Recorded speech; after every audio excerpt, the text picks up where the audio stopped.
Okay, everyone, listen very carefully because this bill actually matters and it impeaches on Australians' rights.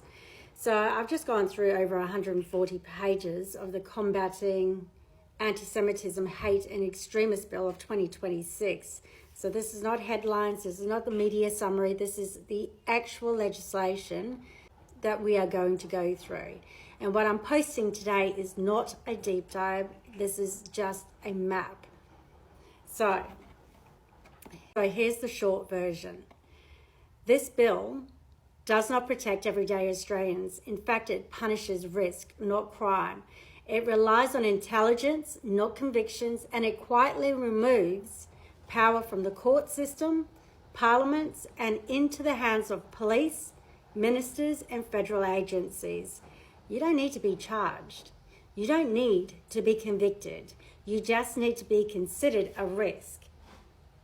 That's the shift. And a massive red flag is in Schedule 4, Firearms. This looks like a buyback scheme and a restriction scheme by stealth, but unlike John Howard's gun reforms, this does not require all states to agree.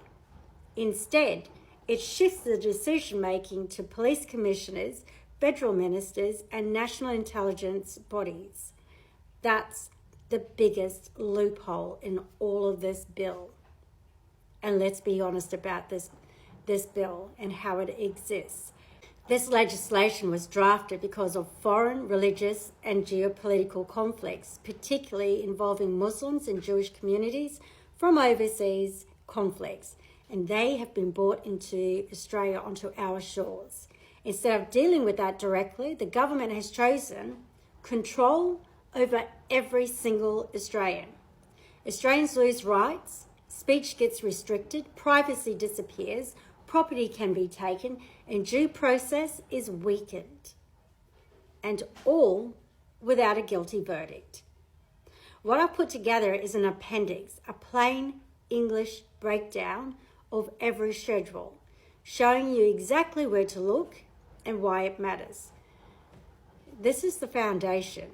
Now, if you want a full breakdown, section by section with receipts, that's going to go up on my YouTube account and my Rumble account under paid subscription.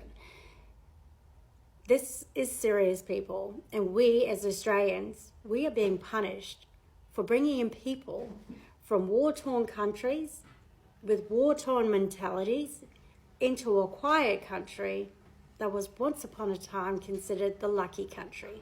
We are no longer the lucky country. And this is what happens when we sit by, idle, and do nothing. And we continue to do that. Now, all eyes are going to be on the senators and the ministers today. You need to take a look at who's voting where and who's voted against and for. Now that, Australia, is going to be your biggest eye-opening moment. You either go down with the ship or you fight for your country. And do not allow conflict from overseas to be filtered into our country. And then we have laws that are made specifically for these people looking for refuge in our country. And this includes you, Aboriginal people. They will take over our country without a care in the world. These laws are again there to silence Aboriginal people and the Australian people from this country. So it's time for everyone to wake up.